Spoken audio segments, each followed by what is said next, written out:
Good morning. मी अनिता थोरात विवेकानंद कॉलेजमध्ये राज्यशास्त्र हा विषय शिकवत आहे. कालच्या व्हिडिओमध्ये आपण नवीन पाठाला सुरुवात केलेली होती. 1991 ते नंतरचे जग. आपण काल 11वीचा पहिला सिलेबस थोडक्यात पाहिला. शीतयुद्ध हे कशा प्रकारे घडून आले ह्या गोष्टीबद्दलही माहिती घेतली आहे. नंतर कोणकोणत्या नवीन राष्ट्राचा उदय झाला आपण तेही पाहिले आहे. समाजवादी ही संकल्पना कन्सेप्ट आपण लक्षात घेतली. साम्यवादी ही कन्सेप्ट आपण लक्षात घेतली आहे. त्याच्यानंतर उदारमतवादीचा विचार कसा पुढे आला, एकध्रुवीयतेचा उदय कसा झाला या गोष्टीकडे आपण कालपर्यंत पाहिलेलं आहे.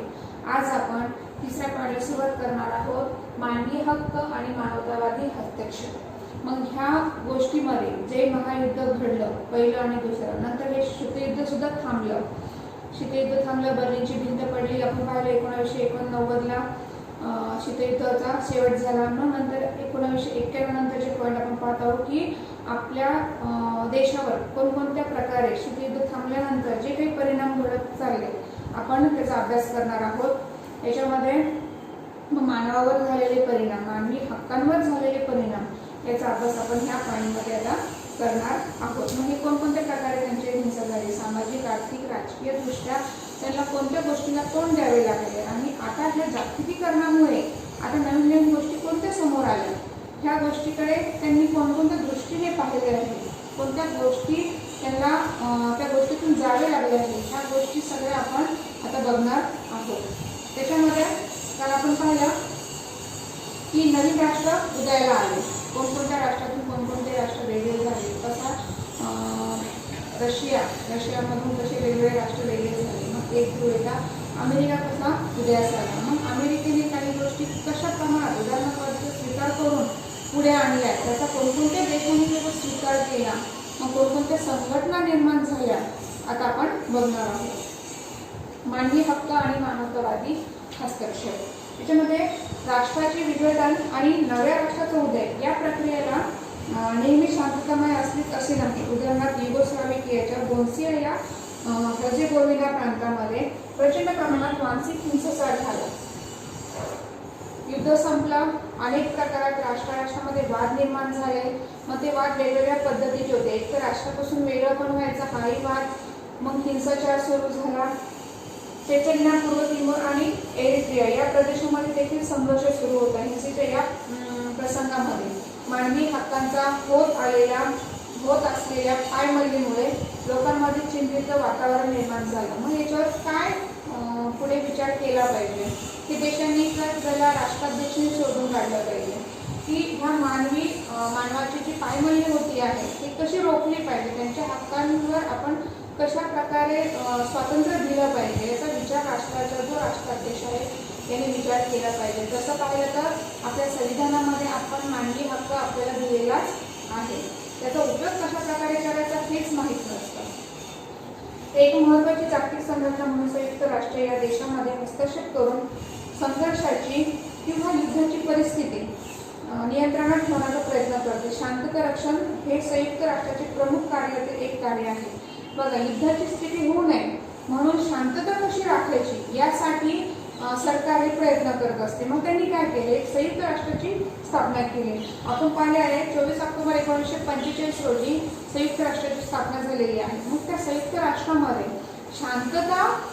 संयुक्त राष्ट्र शांतता रक्षक दल हा नेमण्यात आला. का तर मानवी हक्काची जी पायमल्ली होते हे थांबवण्यासाठी. मग हा जो संघटना सुरू केली त्याचं काम काय काय होतं. संयुक्त राष्ट्रसंघाला स्वतःचे असे सैन्य नसते, परंतु जागतिक शांतता आणि सुरक्षितता प्रस्थापित करण्यासाठी संयुक्त राष्ट्राच्या सदस्यांनी याच्यामध्ये एक शांतता रक्षक दल हे निर्माण केलं. का तर आपल्या देशाच्या शांततामय वातावरण पाहिजे आणि मानवी हक्काचीही पायमल्ली होऊ नये म्हणून. मग देशाच्या स्वतःच्या सैन्यामध्ये एक शांती सेनेची स्थापना केली. या सेनेला संयुक्त राष्ट्र शांतता दल असे नाव संबोधण्यात आले. बऱ्याचदा शस्त्रसंधी लागू असताना सुद्धा संयुक्त राष्ट्र सुरक्षा परिषदेच्या शिफारशीनुसार संघर्ष प्रणव किंवा युद्ध क्षेत्राच्या शांतता रक्षक दलाचे पाचारण केले जाते. आता काही गोष्टी अशा असतात की जर आपल्याला लढायचं आहे, सैन्य आवश्यक असतं. राष्ट्रीय संयुक्त राष्ट्रसंघाने तसंच विचार केला, जर लोकांच्या स्वातंत्र्यावर गदा येते तर ते कसं थांबवलं पाहिजे, कसं शांतता निर्माण केली पाहिजे, कारण हिंसाचार हा वाढत चाललेला आहे. युद्ध तर संपलेलं आहे, शीतयुद्ध, पण जे काही त्याच्या उमटलेले आहेत, आपण तो पडसाद उमटलेले आहेत, ते कसे घालवायचे आहेत, लोकांमध्ये शांतता कशी निर्माण करायची आहे. मग संयुक्त राष्ट्रसंघाने असा विचार केला की आपण ही शांतता आता निर्माण करावं. मग त्यांनी त्या पद्धतीने एक शांतता दल सैन्यामधूनच काही सदस्य घेतले आणि शांतता दल हे सुरक्षा शांतता दल हे निर्माण केलं. त्याच्यानंतर शीतयुद्धानंतरच्या काळात संयुक्त राष्ट्र युद्धजन्य परिस्थिती असणाऱ्या प्रदेशात शांतता प्रस्थापित करण्याच्या दृष्टीने हस्तक्षेप करून ठेवतात. परंतु तेथे या हस्तक्षेपाचे उद्दिष्ट केवळ चालू असणारे युद्ध थांबवणे असे नसून भविष्यात अशा प्रकारे संभाव्य युद्ध कधी होऊच नये या गोष्टी सुद्धा त्यांनी लक्षात घेतल्या, की फक्त आपल्याला आता हे युद्ध थांबवायचं नाहीये, आपल्याला या पुढे काही गोष्टी अशा दाखवायच्या की आपल्याला पुढचं युद्ध सुद्धा टाळता आलं पाहिजे. मग शांतता प्रस्थापित करणे, पीडितांच्या मानवी हक्कांचे संरक्षण करणे याच कारणांसाठी संयुक्त राष्ट्राने कंबोडिया आणि सोमालिया या आणि युगोस्लाविया या देशामध्ये हस्तक्षेप केला. बघा, काही ठिकाणी त्यांनी काय केलं, मग कंबोडिया किंवा सोमालिया इथे आपले स्वतःचे सैनिक पाठवले. तिथं काय काय अडचणी आहेत लोकांना त्या समजून घेतल्या, त्या अडचणी सोडवण्याचा प्रयत्न त्यांनी सुरू केला. ह्या गोष्टीचा जर तुम्ही एखाद्या यूट्यूबवर जर चॅनल ओपन केलं किंवा एखादा पॉईंट टाकला तर तुम्हाला याची खोलपर्यंत माहिती मिळेल. आपल्या पुस्तकात जेवढी माहिती दिली तुम्हाला एक्झामसाठी तर तेवढी सफिशियंट आहे, पण याच्याबद्दल जर तुम्हाला अजून काही माहिती घ्यायची असेल तर ती नक्कीच तुम्हाला यूट्यूबवर मिळेल. मग मानवी हक्काबद्दलची वाढती जागरूकता आणि आंतरराष्ट्रीय कायद्यामध्ये त्यांना मिळालेल्या पाठिंब्यामुळे मानवतावादी हस्तक्षेप हा हक्क संरक्षणाच्या नवीन संकल्पनेचा उदय झाला आणि 1990चे दशक हे मानवतावादी हस्तक्षेपाचा सुवर्ण काळ असं म्हटलं गेलेलं आहे. आपल्याला रिकाम्या जागे एका चुटकी बरोबर मध्ये हा प्रश्न सुद्धा आहे, त्यांनी चुकून 21वी सन दिलेला आहे. कोणत्या 21वी सनामध्ये मानवतावादी हस्तक्षेपाचा सुवर्ण काळ असं म्हटलं जातं असं विचारलेलं आहे.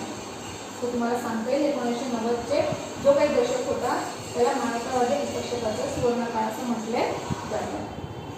त्याच्यानंतर अजून एक संघटना निर्माण झाली, युनायटेड नेशन ह्युमन राईट्स. मग संयुक्त राष्ट्राने अजून एक संघटना निर्माण केली, ती कशासाठी, तर 1990 पासून अनेक देशांनी मानवी हक्कासंदर्भातील 6 मुख्य कॉन्व्हेन्शन्स आणि करारांची मंजुरी दिली. 170हून अधिक देशांना व्हिएन्ना येथे पार पाडलेल्या 1993च्या जागतिक मानवी हक्क परिषदेत सहभाग नोंदवला. या परिषदेत त्यांनी मानवी हक्क संरक्षणात आपली जबाबदारी पुन्हा पुष्टी केली. नंतर संयुक्त राष्ट्रांनी मानवाधिकार उच्चायुक्ताचे कार्यालय अस्तित्वात आले.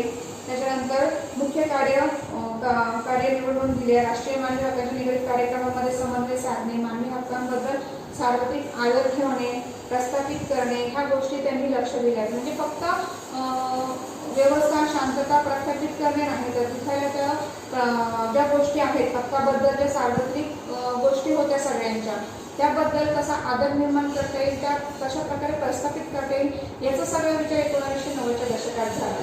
मग 90च्या दशकात मानवी हक्कासंबंधित विचार प्रस्थापित करताना बिगर सरकारी संस्थांनी महत्त्वाची भूमिका बजावली. International committee of the red cross, medecins sans, fertilizer आणि ऑक्सफॅम या संस्था थेट युद्ध क्षेत्रामध्ये कार्यरत आहेत. या संस्था मानवी हक्कांबाबत मोहीम राबवून मानवी हक्क करार, मानवतावादी कायद्याचे पालन याचा प्रसार ते करतात. मग मानवाच्या कायद्याचा प्रसार कसा करायचा, तो कायदा कसा अंमलात आणायचा, त्याचा प्रसार करून तो लोकांपर्यंत कसा पोहोचायचा, हे सगळं काम ह्युमन राईट्सने केलेलं आहे. अजूनही जर मानवाला कोणत्या प्रकारचे आपले हक्क, कोणत्या हक्कांवर गदा येते, आपण 11वीला पण पाहिजे, आपल्याला स्वातंत्र्याचा, समतेचा वगैरे हक्क, शोषणाविरुद्धचा हक्क दिलेले आहेत. या हक्कावर जर काही गदा येत असेल तर शासनाने काही नियम कडक केलेले आहेत. संविधानात सुद्धा ह्या हक्कांना आपल्याला अंमलबजावणी करता येते आणि ह्या हक्कावर आपल्याला दाद मागता येते. त्यामुळे मानवी हक्क हे खूप महत्त्वाचे आहेत. फक्त ते पुढे आणि कसे वापरायचे हे आपल्याला माहीत पाहिजे. त्याच्यानंतर संयुक्त राष्ट्राने कंबोडिया संक्रमण प्राधान्यकरण अनटॅप फेब्रुवारी 1990 1992 ते सप्टेंबर 1993. मग कंबोडियामध्ये त्यांनी तुम्हाला पेज नंबर 6 वर त्यांनी सांगितलेले की आपण कंबोडियामध्ये आपले सैनिक कोणकोणत्या कामासाठी पाठवले आहेत. त्याच्यानंतर सोमालियामध्ये आपले डॉक्टर कशा प्रकारे त्यांचा इलाज करतायत, तिथं कोणकोणत्या प्रकारच्या शाळा उपलब्ध करून दिल्या, म्हणजे जे आपल्याकडून होईल त्या पद्धतीने आपण तिथे मदत केलेली आहे. कंबोडिया शांतता राखण्यासाठी व मानवी हक्काप्रती आदर निर्माण करण्यासाठी भारतातर्फे सैन्य पोलीस दल कंबोडियामध्ये गेले. याचबरोबर कायदा व सुव्यवस्था कशा प्रकारे राखली जाते, मुक्त आणि न्याय निवडणुकीचे आयोजन, नागरिक प्रशासन, ह्या सगळे कार्य कोण करत होते, आपले पोलीस दल तिथे जाऊन करत होते. लोकांचे निर्वासित लोकांचे पुनर्वसन वेगळ्या पद्धतीने करण्यात आले, त्यांना काही घरं नव्हती ते घरं देण्यात आली. त्याच्यानंतर संयुक्त राष्ट्रांनी सोमालियामध्ये काय काय केलं तर 1993 ते डिसेंबर 1994 पर्यंत सोमालियामध्ये संयुक्त राष्ट्राच्या अभियानात भारताने सक्रिय सहभाग नोंदवला. संयुक्त राष्ट्राच्या शांती सेनेतील भारतीय तुकडीत यशस्वीरित्या मानवतावादी मदत पुरवण्याचे काम केले. त्यांनी मोठ्या प्रमाणात विहिरी खोदल्या, शाळा आणि मशिदी बांधल्या, फिरते दवाखाने सुरू केले, मदत शिबिराची वैद्यकीय पशुवैद्यकीय सुविधा सुरू केली आणि तिथे सुद्धा ज्यांना घरं नव्हती असे पुनर्वसन निर्वासित लोकांना पुनर्वसनाचा हात दिला. आता आपल्या देशातून एवढे सैन्य गेले, सैन्याने तिथे एवढी मदत केली आहे का, तर फक्त मानवीय हक्क काय काय तिथे नुकसान झाले हे सगळं बघण्यासाठी सगळे लोक तिथे हजर झाले. त्याच्यानंतर आपला दुसरा पॉईंट आहे दहशतवाद. आता दहशतवाद म्हणजे काय, मी शब्दशः हा अर्थ तुम्हाला कळेल. दहशत, जिथे दहशत निर्माण होते तो दहशतवाद. म्हणजे दहशत कशा प्रकारे निर्माण होते तर आपल्याला तुम्हाला समाज धार्मिक आर्थिक सामाजिक जे काही वैचारिक उद्दिष्ट आपल्याला पूर्ण करायचे आहेत, मग ते उद्दिष्ट पूर्ण करण्यासाठी जी हिंसा केली जाते, जी जबरदस्ती केली जाते त्याला आपण दहशतवाद म्हणतो. की आपल्याला ते पूर्ण करायचंच आहे, अशी दहशतवादी संघटना भरपूर आहेत. मग एक गोष्ट मिळवण्यासाठी आपण पाहिलं की प्लेन हायजॅक होतात, ट्रेन हायजॅक होतात, लोकांना हायजॅक केलं जातं, किती लोकांना पकडून ठेवल्या जातात. मग त्यांच्या मागण्या त्या पूर्ण करून घेण्यासाठी आपल्याला काहीतरी गोष्टींचा लालच देतात. मग त्या मागण्या त्यांच्या पूर्ण करण्यासाठी ते आपल्याला ब्लॅकमेल करतात. हा दहशतवाद, भरपूर दहशतवाद. आपण आता जो अमेरिकेचा त्याने एक उदाहरण दिलं आपल्याला, अमेरिकेवर झालेला हल्ला, वर्ल्ड ट्रेड सेंटरवर झालेला, तो दहशतवाद विरुद्ध होता. मग अमेरिकेनेही त्याचं उत्तर त्याच पद्धतीने दिलं. 11 सप्टेंबर 2001 रोजी झालेल्या न्यूयॉर्क ट्रेड सेंटर आणि वॉशिंग्टन डीसीमध्ये पेंटागनवर हल्ल्याने तो जो 9 अकराचा हल्ला आपण म्हणतो, त्या हल्ल्याने दहशतवादाचे एक नवे रूप जगासमोर आले. दहशतवादी संकल्पना ही जुनी आहे. समाजात भीती निर्माण करून राजकीय, धार्मिक आणि वैचारिक उद्दिष्ट पूर्ण करण्याच्या हेतूने चालवलेला हिंसाचार म्हणजे दहशतवाद. आणि जो धाक आपल्याला देतात, जो आपल्याला भीती दाखवतो, तो दहशतवाद. साधारणपणे सरकारी संस्था आणि अधिकारी यांनी प्रामुख्याने लक्ष केले आहे. 1972 मध्ये म्युनिक येथे इस्रायलच्या ऑलिम्पिक संघावर पॅलेस्टिनी दहशतवाद्यांनी केलेला हल्ला आधुनिक दहशतवादाचे पहिले उदाहरण म्हणता येईल. बघा यूट्यूबवर तुम्हाला रिसर्च करून मिळेल की तिथे त्या पद्धतीने त्या ऑलिम्पिकच्या संघावर पॅलेस्टिनी कशा प्रकारे हल्ला केलेला होता याची सविस्तर माहिती तुम्हाला यूट्यूबवर मिळू शकते. त्यांनी फक्त उदाहरणं दिली की कुठे कुठे कशा प्रकारे दहशतवादी हल्ले हे झाले.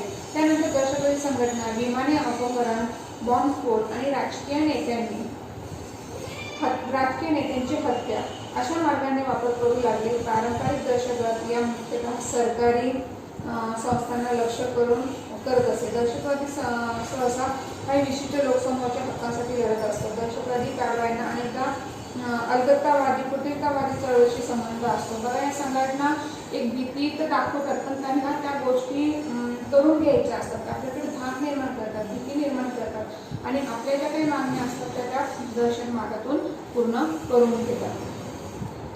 त्याच्यानंतर आहे आधुनिक दहशतवाद. अनेक पातळ्यांवर वेगळा ठरतो. आज दहशतवादी विशिष्ट भौगोलिक क्षेत्रातील विशिष्ट लोकसमूहासाठी लढत नाही. दहशतवादी संघटना अमूर्त स्वरूपाच्या धार्मिक विचारसरणीने प्रेरित झालेल्या असतात. त्यांचा लढा अमूर्त स्वरूपाच्या धार्मिक ध्येय साध्य करण्यासाठी असतो. त्यासाठी वैश्विक पातळीवर योजना ह्या राबवल्या जातात. त्यांनी उदाहरण दिले 9 अकराचा हल्ला जो झाला, त्याच्यानंतर बाली येथे झाला 2002 मध्ये, माद्रिद येथे झाला 2004 मध्ये, लंडन येथे झाला 2005 मध्ये आणि मुंबईवर जो हल्ला झालेला होता तो झाला 2008. याची माहिती तुम्हाला नक्कीच असेल. त्याच्यानंतर आपण बघणार आहोत बहुध्रुवीयता आणि प्रादेशिक वाद.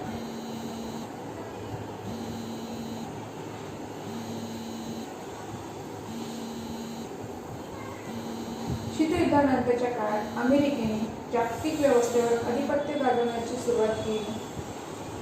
या काळात अमेरिकेच्या लष्करी आणि आर्थिक कारभाराला कोणीही आव्हान देऊ शकत नव्हते.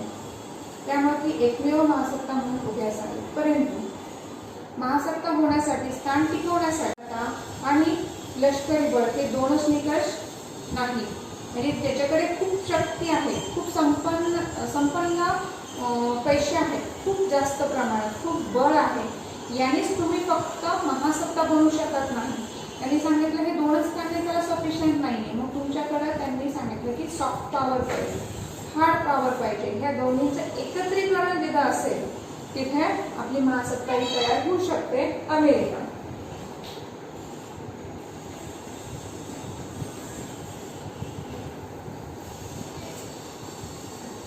जागतिक पातळीवर देशांची महासत्ता म्हणून उदय हार्ड पॉवर आणि सॉफ्ट पॉवर यांच्या एकत्रीकरणामुळे होतो. हार्ड पॉवरमध्ये आर्थिक निर्बंध आणि लष्करी बळ असतं, तर सॉफ्ट पॉवरमध्ये देशाची प्रतिष्ठा, सांस्कृतिक प्रभाव आणि परंपरा हे घटक असतात. बघा, बऱ्याच गोष्टींमध्ये आपण जर त्यांनी सांगितलं की प्रतिष्ठा आणि सांस्कृतिक प्रभाव हा सॉफ्ट पॉवरमध्ये असतो आणि लष्करी बळ किंवा आर्थिक निर्बंध हे तुम्ही हार्ड पॉवरमध्ये असतात. तिथे बळ लागतं. हार्ड पॉवरमध्ये आपण पाहिले बळाचा वापर आणि जबरदस्तीचा वापर, आणि सॉफ्ट पॉवरमध्ये तुम्ही फक्त आकर्षण करू शकता आणि त्याच्यावर आपल्या देशाचा विकास कसा करायचा हे आपण बघू शकतो. मग हे सगळं दोन्ही जे गोष्टी आहेत त्याच्या एकत्रीकरणामुळे महासत्ता ही एक महासत्ता म्हणून उदयास येऊ शकते. अलीकडच्या काळात अमेरिकेच्या प्रबळ स्थानात प्रत्यक्ष किंवा अप्रत्यक्षपणे आव्हान दिले गेले. उदाहरणार्थ युरोपियन युनियन मार्फत युरोपात आर्थिक आणि प्रादेशिक एकत्रीकरण झालेले दिसते. चीन आणि जपान व त्या पाठोपाठ भारतामुळे जागतिक व्यवस्था आशियाचा प्रभाव वाढलेला दिसतो. रशियाच्या लष्करी शक्ती म्हणून झालेल्या नव्या प्रादेशिक संघटनाचे वाढते महत्त्व आणि त्यामुळे एकध्रुवीयता जागतिक व्यवस्था बहुध्रुवीयता व्यवस्थेवर रूपांतर झाले. बघा, त्याच्यानंतर जपान, चीन अनेक राष्ट्र हे काय झालं, त्यांचा उदय झाला. वेगवेगळ्या प्रकारच्या वेगवेगळ्या गोष्टी जागतिकीकरण वाढत गेलं. आजही पाहतो आपण चीनमध्ये लोकसंख्या एवढी असून सुद्धा त्यांच्याकडे किती काही पॉवर आहे आपल्याला आकर्षित करण्याची. वेगवेगळ्या नवीन इन्स्ट्रुमेंट कसे तयार करतात, किती तंत्रज्ञान त्यांच्याकडे येत आहे. असं जग आता मागे राहिलेलं नाही. कोणतंही राष्ट्र काही ना काही करून पुढे येण्याचा प्रयत्न करत आहे. आज आपल्याकडे पेट्रोल, डिझेल हे बाहेरून आपण आयात करत आहोत. आपल्याकडचा कडधान्य आपण बाहेर निर्यात करतो, पण ह्या आयात करताना आपल्याला आपल्या लोकसंख्येनुसार आपल्या देशात तेवढं पुरेसं नसतं, म्हणून आपण बाहेरून आयात करतो. मग आपल्याला त्या देशाची गरज पडते, आपल्या देशाचीही दुसऱ्या देशांना गरज पडते. त्याप्रकारे एक महासत्ता एकच राहू शकत नाही. त्यामुळे त्यांनी सांगितले की बहुध्रुवीयता की एक राष्ट्र आता नाही, 2-2, 3-3 राष्ट्र त्या लेवलमध्ये एक आहे कोणत्या ना कोणत्या कारणाने. मग अमेरिका प्रणित एकध्रुवीयता जगात चीनने शक्तिशाली आव्हान दिलेले आहे. आज 1970च्या मध्ये डेंग शाओपिंग यांच्या नेतृत्वाखाली चीनने उदारीकरणाची धोरण स्वीकारून आर्थिक प्रगती साध्य केली आणि चीनने जगात प्रबळ स्थान प्राप्त केले. 1990 मध्ये आणखी नाट्यमय घटना घडल्या.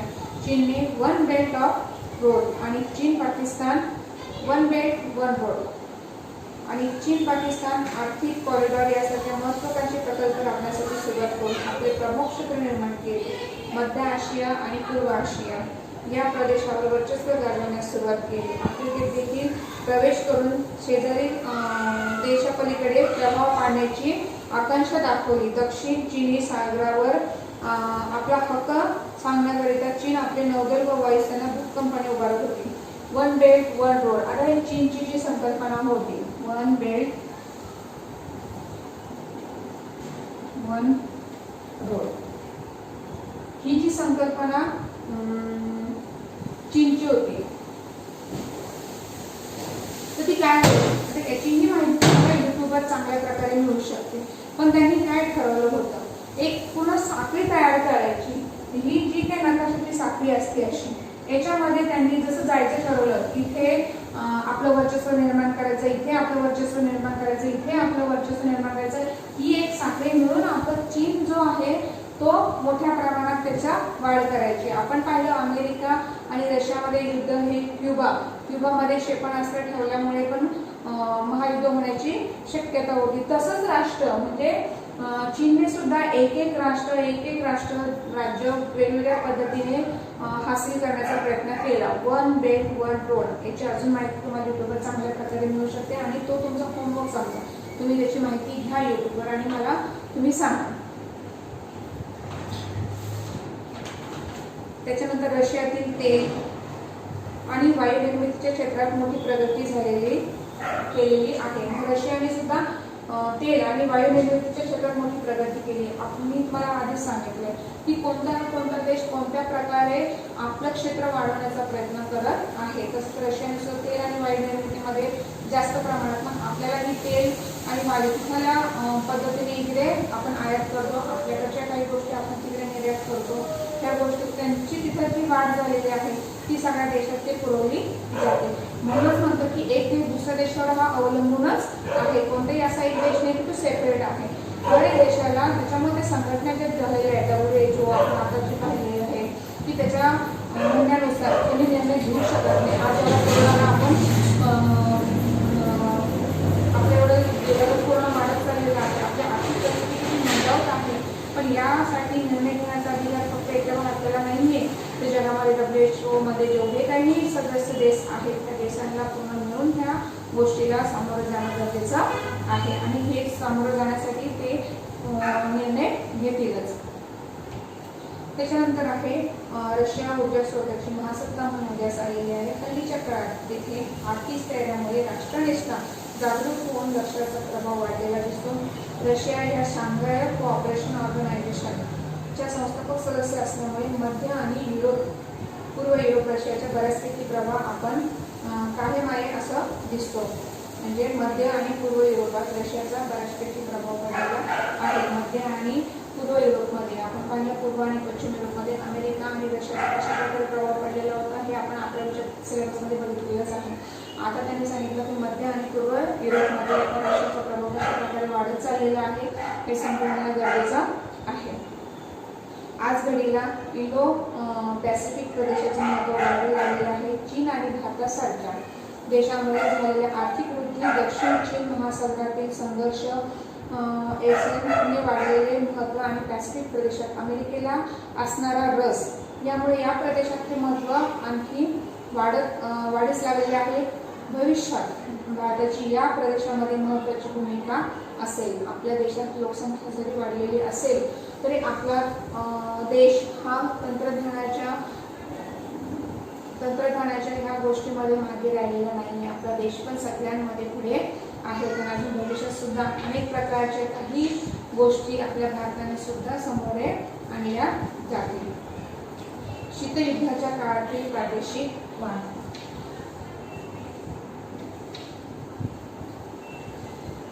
आपण पाहिले मानवी हक्क, शीतयुद्ध संपले, मानवी हक्काचा किंवा एक दुर्वेदीचा उदय कसा झाला, युरोपात नवीन पक्षाचा उदय कशा प्रकारे झाला, दहशतवाद कशा प्रकारे निर्माण होत गेला, बहुध्रुवता आणि प्रादेशिकवाद या दोन गोष्टी पाहिलेल्या आहेत. आता शीतयुद्धाच्या काळातील प्रादेशिकवाद कसा होता, बहुध्रुवतामध्ये प्रादेशिकवाद कसा होता, एकमेकांच्या देशात कसे निर्माण झालेले वाद होते, एकमेक कसे अवलंबून राहावं लागतं, कोणत्या देशात कोणत्या गोष्टी जास्त प्रमाणात उपलब्ध आहेत आणि आपल्या देशात त्या कशा प्रकारे आणल्या जातात, आपल्या देशातल्या गोष्टी दुसऱ्या देशात कशा, हे आंतरराष्ट्रीय आंतरजाल आहे. हे आपण एकमेकांवर अवलंबून असतो. मग शीतयुद्धानंतर एकमेकांच्या प्रदेशामध्ये आपापल्या राष्ट्रामध्ये वाद कशा प्रकारे निर्माण झाले ते पाहूया. मग प्रादेशिकवाद हा आंतरराष्ट्रीय संबंधाच्या अभ्यासातील महत्त्वाचा विषय आहे. पण एखादी प्रादेशिक संघटना निर्माण करण्यासाठी आता त्याचा भाग होण्यासाठी अनेक देश हा एकत्र येताना दिसतात. या संघटना भौगोलिक तत्वावर आणि समान राजकीय, वैचारिक, आर्थिक घटकांवर आधारलेल्या असू शकतात. आपण पाहिले कोणतीही गोष्ट व्यक्तीच्या व्यक्तिमत्व विकासासाठी, व्यक्तीचा विकास आर्थिक, सामाजिक, राजकीय दृष्ट्या राष्ट्रामध्ये किंवा जगामध्ये किंवा जिल्ह्यामध्ये जरी राहायचं असेल तर मेन जे काही आपण लोक निवडून दिल्या जातात, आमदार असो, खासदार असो, मोठमोठे पॉलिटिक्स असो, त्याला का निवडून दिलं जातं? कारण की आपल्या देशाचा विकास हा महत्त्वाचा आहे. जिल्ह्यात निवडून देतो जिल्ह्याचा विकास, महाराष्ट्रात निवडून देतो तर राज्याचा विकास, देशात निवडून देतोय आपण तर देशाचा विकास. मग हा विकास कोणकोणत्या मार्गाने घडवून आणल्या जातात? तो प्रादेशिक संघटना बांधताना देशांनी भौगोलिकदृष्ट्या जोडलेले महत्त्वाचे असतात. म्हणजे कोणतीही संघटना आपण उभा करतो तर आपण फक्त एकच विचार करतो की ती गोष्ट जगाचा विकास किंवा आपल्या स्वतःच्या देशाचा विकास कशा प्रकारे करेल. त्याशिवाय काही व्यावहारिक आणि संसाधनासंदर्भातले मुद्देही महत्त्वाचे ठरतात. यामध्ये दळणवळण आणि संपर्क व्यवस्था, ऊर्जा स्रोत, आरोग्य व्यवस्था इत्यादींचा समावेश होतो. प्रादेशिक वादाचा प्रवास साधारणतः त्यातील सदस्यांमध्ये घडणाऱ्या राजकीय संवादात सुरू होतो. ही चर्चा पुढे नेण्यासाठी समान मागणी, समान विचारसरणी आणि आर्थिक संबंध उपयोगास येऊ शकतात. या चर्चेचे परिपाक म्हणजे एखाद्या प्रादेशिक संघटनेची निर्मिती होय. आता ह्या संघटनेची निर्मिती करायची आहे तर तो संघटना एखादी उभा करायची आहे का, तर देशाचा विकास घडण्यासाठी. मग ती संघटना कशी निर्माण करणार? मग अनेक देशातले एक एक राजदूत असतो, तो राजदूत समोर येतो, आपल्या देशाचे काही प्रॉब्लेम्स असतात. मग जी एक संस्था असते ते ठरलेलं असतं की ह्या देशातून राजदूत येईल का, गव्हर्नर येईल का, पंतप्रधान येईल का, राष्ट्रपती येईल. हर एक देशाने अशा प्रकारे ठरलेल्या नियमानुसारच किती सदस्य असतात ते ठरवतात, किती देश असतात ते ठरवतात. मग सगळ्यांच्या मिळून आपण पाहतो की आपल्याही संविधानामध्ये आपल्याला जरी निवडणूक घ्यायची असेल तर लोकसभेमध्ये काही ठराविक सदस्य घेतलेले आहेत, राज्यसभेत पण काही ठराविक सदस्य असतात. त्याच्यापेक्षा मग अशाच प्रकारे जी संघटना निर्माण होते प्रादेशिक वादाला, आपण म्हणतो की प्रादेशिक वाद होऊ नये यासाठी ह्या संघटना निर्माण केल्या जातात. 1940 मध्ये आणि 50च्या दरम्यान आशिया आणि आफ्रिकेतील प्रादेशिक वादाचे देखील देशामधल्या राजकीय चर्चेवर लक्ष केंद्रित केले गेले. युरोपात लक्ष मात्र आर्थिक समन्वयावर आहे. उदाहरणार्थ युरोपमध्ये युरोपीय कोळसा आणि पोलाद समुदाय, युरोपमध्ये आर्थिक समुदाय आणि युरोपीय अणुऊर्जा समुदाय संघटना स्थापन झाल्या. ह्या 1957-58च्या काळात ह्या संघटना स्थापन होत गेल्या. 1960च्या सुमारास प्रादेशिक सहकार्याच्या संकल्पनेचा आशियामध्ये प्रसार झाला. 1967 मध्ये एसीनची स्थापना झाली. 1960 मध्ये आणि निकषावर आधारलेल्या प्रादेशिक संघटना स्थापन झाल्या. नॅटो सारख्या काही संघटनेचे संरक्षणामध्ये लक्ष केंद्रित केले. शीतयुद्धानंतरच्या काळात प्रादेशिक संघटनांनी व्यापारावरही लक्ष केंद्रित केले. त्यामुळे या काळात व्यापारी गट सुद्धा निर्माण झाले. बघा आता त्यांनी सांगितलंय की युरोपियन आर्थिक समुदाय निर्माण झाला, अणुऊर्जा संस्था निर्माण झाल्या, एसीनची स्थापना झाली, नाटोची स्थापना झाली आहे, त्याच्यानंतर युरोपियन व्यापारी संघटना निर्माण झालेल्या आहेत. अनेक प्रकारच्या संघटना निर्माण केल्या का, तर फक्त देशाचा हा विकास कशाप्रकारे, व्यापारी गट का निर्माण केले हे आपण आता उद्याच्या भागामध्ये बघणार आहोत. आतापर्यंत आपण जो 1991 नंतर जे काही शीतयुद्ध संपलं, मग ते शीतयुद्ध संपल्यानंतर देशावर कोणकोणत्या प्रकारे परिणाम हे घडत गेले, मग त्याचे 5 पॉईंट आपण पाहिले. त्याच्यानंतर शीतयुद्धानंतरच्या काळातील प्रादेशिक वाद कशा प्रकारे झाला हे आपण आतापर्यंत पाहिलेलं आहे. आता जे युरोपियन गट तयार झालेले आहेत त्याची माहिती आपण आता उद्याच्या व्हिडिओमध्ये घेणार आहोत.